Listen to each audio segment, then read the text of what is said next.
Hi guys, in our previous video I covered 7 reasons why I think you should get the DJI 2 Creative Combo.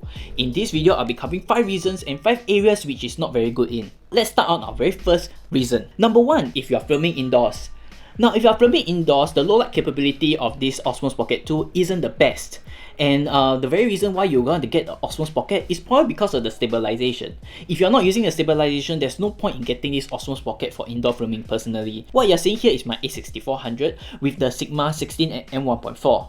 It's very good for low light as it allows a lot of light to come in, whereas this has only a maximum aperture of about 1.8. Not just that, as you can see from the previous video, the sensor size is much smaller than a full frame or crop frame camera, which reduces the amount of light that is coming in. Furthermore, this is actually marketed as a gimbal and is probably one of the best small gimbals out there, I've no doubt. But for indoor filming, most of the time you want to put it on a tripod or something stable. Having it on a very stationary object such as a tripod or just a pile of books will beat having a gimbal any day. Number 2, if you are clumsy with parts.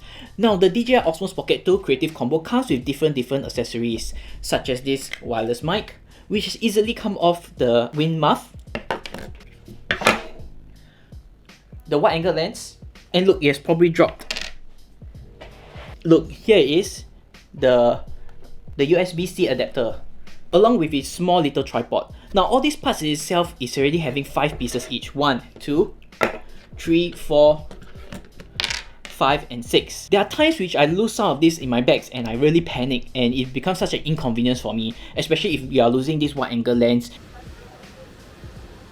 So if you are clumsy, most of the time you will misplace these parts and it can be quite a headache and a hassle to replace them. Comparing parts from bigger cameras such as this mini tripod or even the full frame lens, all these are hardly losable as it's quite big and it's quite noticeable in weight. So that might be a down point for some of you guys.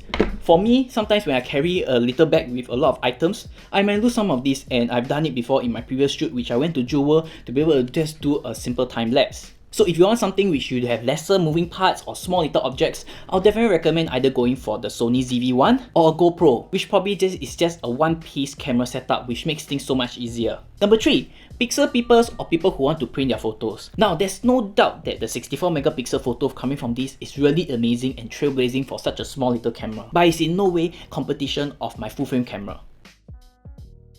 If you are using a full frame camera, you'll still be able to tell the difference due to the details and due to the low light performances. Yes, although this one performs far better than the mobile phone camera which I have, but it still matters if you are planning to use it for paid shoots or professional gigs. Number 4, not for action sports. As much as the gimbal will be very good to be able to smooth out motion, it itself is not rugged and not meant for very rough use. As you see by my previous video, I actually cracked the screen just by dropping on the ground. Just landed the screen and yes, the screen has just cracked. So I will not rely that the other parts will be very good. Above all, I've owned DJI products and it's not done very well once the gimbal is being damaged. First of all, it takes very long for it to be able to get repaired and it's quite costly. So I'll definitely not recommend this because once you get it damaged, it's going to be such a hassle to your workflow. Above all, it's not shockproof or waterproof. I know there are actually waterproof housing which are from Ulanzi or other more reputable brands, but personally I've not tried them and I cannot vouch for them. If you plan to buy them and use them, do leave me down in the comments below your experiences with them. But in the area of action cameras, I'll recommend either the Insta360 line or a GoPro for your needs. Number 5, our 5th and last point is long recording. Now the battery in this DJI Pocket 2 lasts for about 140 minutes or about 2 hours and 20 minutes. If you're planning to use it for wedding reception and other sorts of long form recording such as events, I'll definitely not recommend this as the battery first of all is not replaceable and 2 hours and 20 minutes is the maximum, and I'm not talking about circumstances which you use it for other forms of shooting such as time-lapse or slow motion recording. It might even take up more battery and the battery will be able to reduce much faster. So in this area, I'll definitely recommend camcorders above DSLRs or even small cameras like this as they are meant to record longer formats. Basically, every device has limitations and these are 5 of the DJI Pocket 2. But besides this, I got to be honest, I'm still very infatuated with this little thing as it's really very capable in so many different areas. So if you enjoyed this video, give me a thumbs up and subscribe down below. Feel free to also leave down some comments of what do you think about this Osmos 2 Pocket and if there are some areas which I did not cover.